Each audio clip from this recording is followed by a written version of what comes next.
Okay. Good morning, Hello. Eva. Hi, good morning, good afternoon, Charlene. How are you? I'm great. Thank you. Thanks so much for taking time to do this out of your busy schedule. Thank you. No, I love our chats and yeah, I love talking about this topic. So I'm glad we could still meet before Easter break. Me too. So I'm hoping people are getting on it. I can't really see on my side. So hi, everyone. Thanks so much if you're here or if you're watching the replay later. We really appreciate it. Just as a quick, like personal note, um, both Eva and I were, I hate to say the word older, but older for fertility when we had our daughters. And Eva was very, very instrumental to me when I was in my 40s. And I don't want to make it all about age, but society really puts a lot of pressure on women. And so I'm in my 40s and I'm trying to figure out what steps to take so that I can ensure that I have, a healthy pregnancy and a healthy baby. And Eva came along kind of at the perfect time. And I'm so forever grateful. So she's here today. She's a natural fertility expert. She works with couples all around the world. She has for a very long time now and works with very, very difficult fertility cases, right? I mean, they're getting, unfortunately, more and more challenging just because humans are so challenging. We're complex beings. Mm, So today we want to talk about, I posed some questions when I was telling my audience about this, just posing some questions about like, why is it that, some couples get pregnant so easily? It's not like they're eating the best diets in the world or doing some, amazing thing. They get pregnant so easily. And then there's others that are doing, everything, are feeling like it and really, really challenged with it. So like how do you make mm. sense of that, Eva? And what can we do, if we are that couple that's challenged? That's a great question. And I think everyone's got some health issues or difficulties they struggle with during their life, whether that's a digestive issue, asthma, eczema, some other more serious condition later in life. I think very few people kind of go through life unscathed and never have any issues whatsoever. And um, it's a weak spot, but oftentimes people think that infertility comes from their reproductive system and that there's something wrong with their reproductive system. Mhm. But what we're seeing, that's actually not the case. In many cases, infertility, which is actually subfertility, which is a temporary condition, very different to sterility, which is a very sort of permanent condition, Mhm. um, is due to factors which at this point in time are having a negative impact on your health. And they can come from many different organs and systems, from your liver, from your kidneys. It can be from your poor digestive function, too many food intolerances, inability to actually digest and assimilate the nutrients that you're eating. It can come from an infection, as could be something that you have. People are just not aware of it. People are actually so surprised when we do a virus screen and they see they have actually Epstein-Barr virus, they've got cytomegalovirus, they've got ecovirus, like their bodies are just riddled with viruses and they're Mhm. really surprised. And that's because, when we think of an infection, we think of something where we're going to have high fever, we're going to feel sick, we're going to have to go to bed, we're going to have to see a doctor, get a blood checked and all of that. In many cases, that's not how it happens. It could be just a sniffly nose for a couple of days, a little bit of a sore throat, or funny tummy. That's it, it's gone. But it stays with you. So it could also be nutrient deficiencies. I'm often asked by my clients who feel like they're eating right diet, who feel that, because they're taking certain supplements, they should not be deficient in those supplements. And then they're really surprised when when they see their results, that they actually are deficient in those nutrients. So, it's important to understand that our soils, they're not nutrient dense as they used to be, especially if the produce is coming from commercial farming, where the same crop is grown each season, one season after the other. Well, these plants like certain nutrients, so they take them out of the soil, and so the soil becomes deficient. So if you start to look at it, there's this whole circle of where these issues are coming from. And for some people, yes, for some people, it's not an issue. For others, it is an issue to become pregnant, and it can be due to male factor infertility. It can be due to female factor infertility. It can be combined. And of course, then on top of that, there is also a spiritual aspect to it, which I don't want to go too much into today. But, sometimes we have certain traumas, we have certain beliefs which could be keeping the pregnancy at bay. And, one of my favorite teachers, Dr. Joe Dispenza, refers to infertility as a voodoo curse, especially if a doctor tells you that you're infertile. He says that can be like a voodoo curse to a person, because they kind of just take it on board and believe it without questioning it. And then when you accept a belief that way, then it becomes kind of like an instruction to your subconscious mind. So yeah, you have to be careful who you listen to and what you actually believe. Okay, thanks for telling that. I mean, I also very, very much believe that. I mean, some people, a lot of us were kind of grow up to feel like doctors obviously know much more about health than we do. I mean, that's the area of study and expertise. So when a doctor tells you something, it's hard to, yeah, I mean, you might regard it as the absolute truth, and that can be very, very damaging. And there was something else that you were talking about. Oh, just the different reasons. So that's kind of, I've been hearing that more and more and more, that much of issues with fertility is really existing outside of your reproductive organs. And so that really needs to be emphasized. You were talking about viruses, that many of your clients have tested positive for certain viruses. I know that food sensitivities, and I just want to kind of clarify and see if you see it differently. In my practice with food sensitivities, people are often surprised at the food sensitivities as well, because it's really foods they're eating every day, and they're not having big severe reactions to the foods, right? It's not like an anaphylactic reaction. It's just that it's wearing down the system. It's creating immune reactions. So do you want to talk about that a little bit more, and what you can do, I guess, to figure out what you're sensitive to? Absolutely. That's a great question. So when we talk about food intolerances, we are talking about the IgG cells, which are very different to the IgE cells. So the IgE cells, they're histaminic in nature. You have histaminic reactions, and we call them allergies. And they're like immediate reactions where you can break out in a rash or have difficulties breathing, and it can actually progress to an anaphylactic shock. IgG reactions are delayed reactions. They can be anywhere from 2 to 72 hours in duration, and it's very difficult to pinpoint that your headache day after you've eaten strawberries was actually caused by you eating strawberries 24 hours before, because why would you piece it together? It makes no sense. Yeah. Or it's not logical deduction.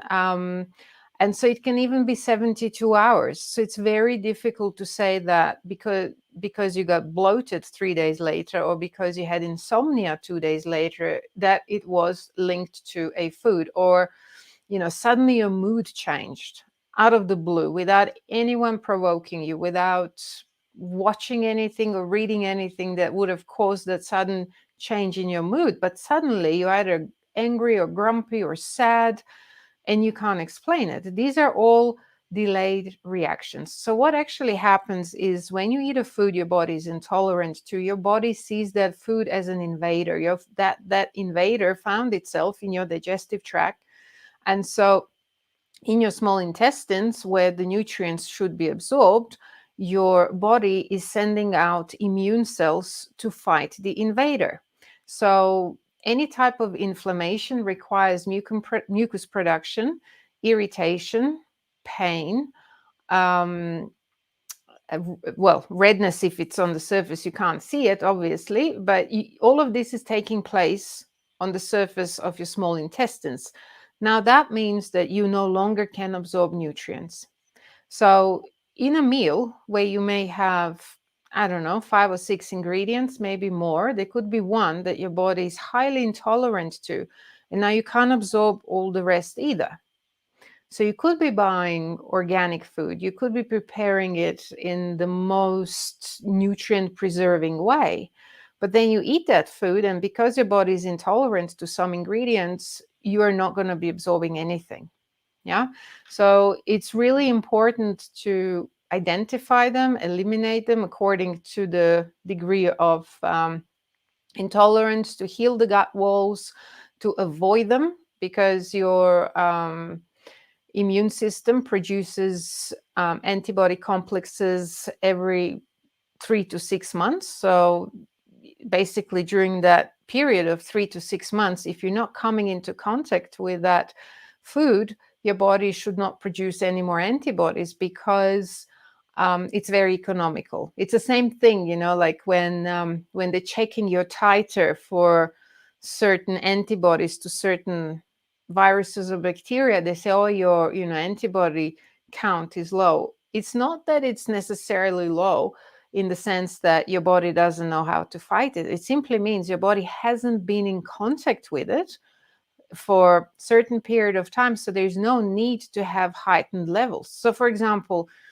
to simplify this, my daughter had chickenpox last Easter. Mm-hmm. And I had chickenpox, I think, when I was 7 or 8. And I was wondering, oh gosh, am I actually going to get chickenpox from her now, or is my body going to remember? Okay. And of course, it remembered I didn't get chickenpox, but you can be sure that if anyone measured my chickenpox antibody levels, they would have been, in tiny amounts. And then I'm sure when she had chickenpox, if you measured my antibody levels, then they would have been pretty high, because the body now recognizes and said, all right, this is it. Let's get the army ready.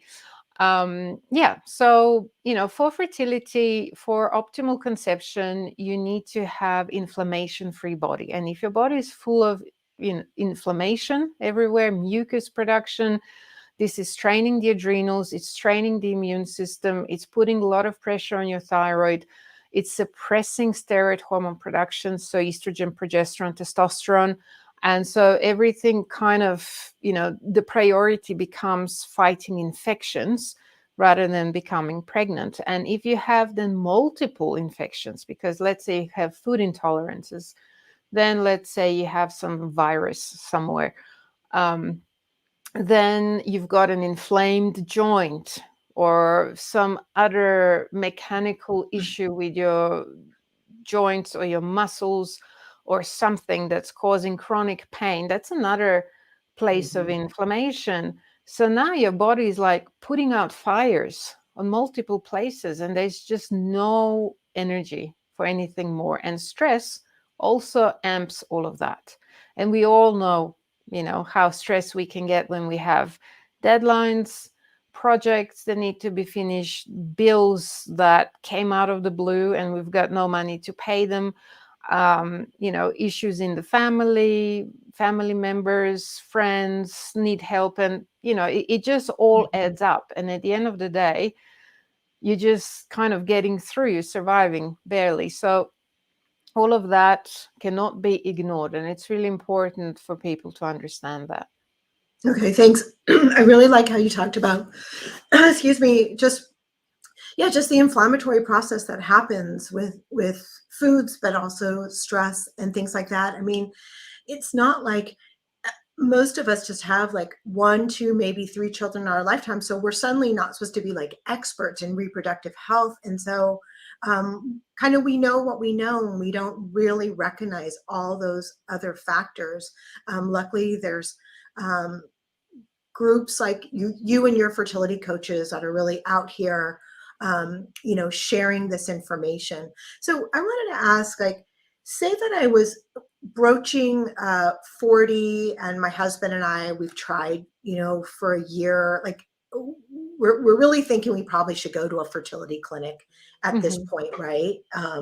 So what would you just be rushing to the IVF clinic and just figure out if that's going to be the option for you, or what's the Right. steps to take? So, I mean, usually that's what people do, right? They can't get pregnant. They go see their gynae or GP, and they share that with them, and then usually they refer them to a fertility clinic for further tests. But essentially, what people don't realize is that when you're going to a so-called fertility clinic, you are being assessed for one of their procedures, which is either IUI, IVF, or ICSI, or some of the more advanced techniques. And you're not really being assessed for natural conception, because it's kind of the approach, well, we've ruled out that you can get pregnant naturally, right? So we're not exploring that option anymore. And this is where a lot of people are kind of left in the dark, because by going to a fertility clinic, they're actually hoping to find answers and to get some, tips on what to do so that they can improve their chances of getting pregnant naturally. And this is especially important when they're analyzing the sperm.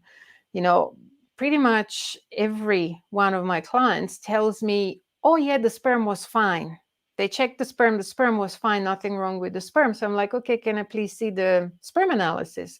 Mhm. And you see that, yeah, the sample was good enough for IVF, or it was even good enough for ICSI. But for natural conception, it wasn't good enough, because for natural conception, we're looking at much higher levels. And oftentimes, suboptimal morphology or borderline motility, they make a huge difference to your ability to get pregnant naturally. So, people walk away thinking, oh, yeah, they said there's nothing wrong with the sperm. So he doesn't feel like he needs to change anything in his diet, in his lifestyle, take any supplements. And then they keep going round and round in circle, and they can't get pregnant. So they do actually end up going for treatments. Now, IVF is fantastic for those who really need it, for those who have blocked fallopian tubes, for men who are missing vas deferens. That's a little tube that's connecting the testes, which enables sperm to come out. And some men are born without it, or it's blocked. And then in that case, the sperm can't come out. Semen can, which is the fluid in which the sperm swim, but sperm can't. So there's that. And that those people simply do need IVF. But for everyone else who is infertile due to, say, a nutrient deficiency or a toxicity, or because they have suboptimal thyroid function, or they have some, like I said, chronic infection, or they have undetected autoimmune condition, IVF is just not going to go anywhere. They're just not going to be getting the results they're after, because they're also not checking them as thoroughly until you have few failed attempts, or you've had certain number of miscarriages. Like in Mhm. Switzerland, you have to miscarry 3 times before they're going to actually look into these further investigations. And you know one miscarriage is one too many. To wait for 3, that's it just breaks you. So it's important, before you decide on what to do, which approach to use, which treatment to use, to first identify the underlying issues. Once you know the underlying issues, then you can say, okay, what's the best way to address these underlying issues? What's the best way forward? And then you choose, then you make your decision. Okay. Well, we should start transitioning. Some questions have come in, and if you have questions, please put them in the question or the chat bar. And I have a couple that have come in online. So do you want to get to the questions or? Yes, sure. Okay. Let's look at the questions. Okay. So Tiffany asked my question, going to take out myoma fibroids, started taking vitamins, eating vegetarian, I'm 40 and looking forward to this conversation. Okay. So maybe not exactly. Oh, okay. So it is a question. So you guys, Hi. go ahead, Eva. Well, hi, Tiffany. I'm also from Switzerland. So Yes. nice to see there is someone from Switzerland watching us today. Yeah, so myoma fibroids, they are, they can or they don't have to be an issue for fertility. If they're located inside the uterus, then there they can act as an intrauterine device preventing conception. They can be interfering with implantation. And depending on the size and the location, they would need to potentially be removed. And so there are different types of fibroids. Some are in the uterine wall, and they're usually not really interfering there that much. But if your doctor decided that that's the best way forward, they must have had a reason for it.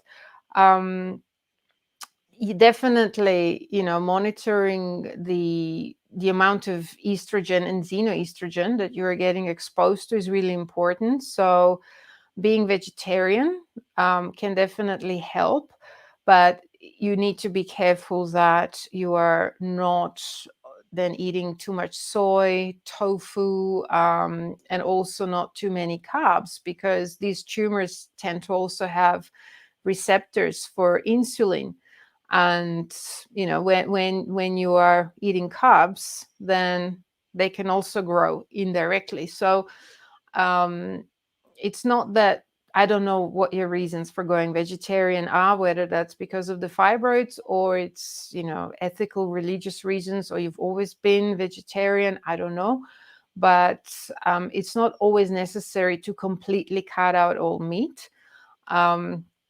And then if you would eat meat, you would only eat it from smaller animals, make sure it's organic, free range, and all of that. So at least it's clean meat.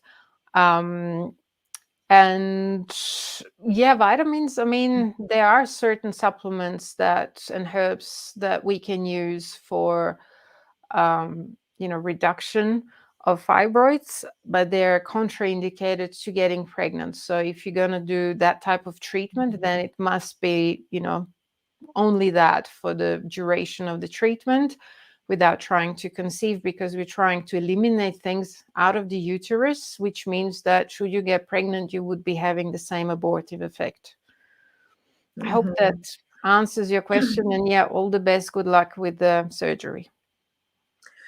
Okay, and then Purnima Deepak says she has a question about very low AMH. So I'm glad that she asked that. So that's kind of a big question that comes out today, right? A lot of women are getting their AMH levels checked.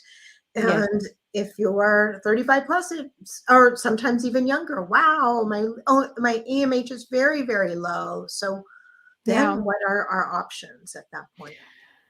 That's a great question. And AMH is a very confusing hormone, in the sense that fertility clinics pay a lot of attention to it. And of course, everyone's been to a fertility clinic before they go to a natural fertility specialist. So they have their AMH reading, and they were already told that because their AMH is low, that their ovarian reserve is low, that their egg quality is poor, that they're not a good candidate, that most likely they need to use donor eggs. So people often, or women often, walk away feeling quite sad and desperate. So I just want to explain a few things, because I think it's causing a lot of unnecessary confusion and distress. So AMH, Antimullerian hormone, is a hormone that does tell you about your ovarian reserve. And women are born with all of their eggs, and from puberty until menopause, they deplete slowly the pool of the eggs. But at the time of menopause, a woman still has anywhere between 500 and 1,000 eggs, which will never develop. And the reason they won't develop is because of the hormonal communication breakdown between the pituitary in the brain and the ovaries. So this happens due to stress, due to nutrient deficiencies, due to toxins, due to exposure to endocrine disruptors in personal care products, in cosmetics, deodorants, perfumes, you name it. So all of, these are all products which are not natural. For IVF, AMH is very important because what are they doing in IVF? In IVF, they're shutting down your natural cycle, and then they have to create a new one with the help of drugs. So they need, for their drugs to work, a good level of AMH to get the ovaries going, producing the eggs, so they have enough eggs to collect. When a woman has low AMH, the ovaries are not going to respond very well to the stimulation drugs, which is why there are now some clinics popping up which use very low stimulation drugs for older women or women with low AMH, because they know that give a woman with low AMH higher level of stimulation drugs, the ovaries just shut down. They're not doing anything, or they produce one egg which is of poor quality, or it's immature. So that's one fact. So it's only important for IVF clinics. For natural conception, AMH is not important at all. And this comes straight from reproductive endocrinology textbooks. Women with low AMH can conceive naturally. They can have healthy full-term pregnancies and give birth to beautiful, healthy babies. And in fact, if you look at the success stories on our website, all of the women who conceived and gave birth in the 40 plus group were told they had low AMH. They were poor IVF candidates. They were told they were going into menopause and that they would need to use donor eggs. One was even told she had 0.5% chance of ever conceiving naturally with her own eggs and with her husband's sperm, because there was male factor infertility as well. And then she gave birth to a beautiful, healthy baby boy 3 months before turning 47. So, don't panic. I understand if you need to use IVF for whatever reason, if you block fallopian tubes, or you don't have a partner, or whatever it is. What we've also seen that at the completion of the 4 months of the program, for some women, AMH goes up, a little bit, but enough to become good candidates then for IVF procedures as well. So don't worry about it, and don't give it that much importance. Thank you. So we just have a couple minutes left. I wanted to mention, and maybe you could just talk a little bit about it, is you are having a fertility masterclass. It's coming up. It's early registration. I believe that you put the link in the description of this video, correct? Is it? Correct. I don't see it on my side, so I can't really direct people, but can you just tell us a little bit what is a fertility masterclass, or what kind of topics are you going to be covering in this? That's a great question. So yes, we are doing a online free fertility masterclass from April 19th through to April 28th.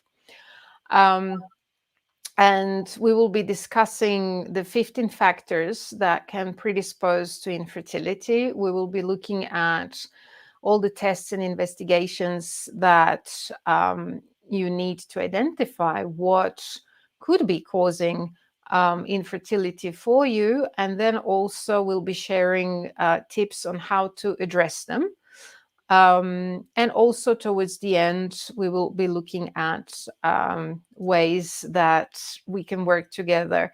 So make sure that you register for the masterclass and that you watch all 4 videos of the masterclass. They're very informative. We've received some great feedback in the past. So yes, the link is in the description. So whether you're on Facebook or you're on YouTube watching this, you can find the link in the description for this live stream.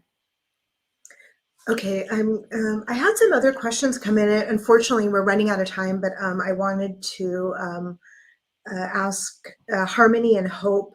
Hi, I'm from London. I'm 43. I just had my 4th loss. Any advice? I'm so sorry.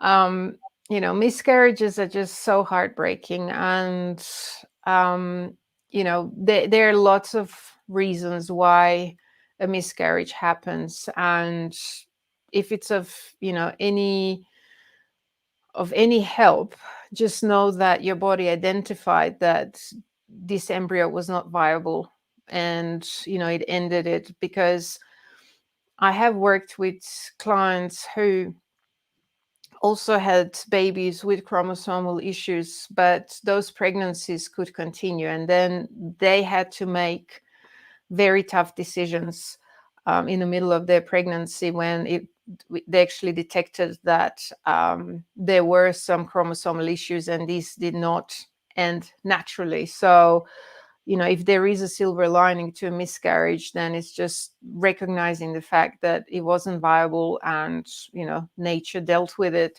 But as to the cause, there are many causes. They can be obviously female factor, male factor as well. Let's not forget about that.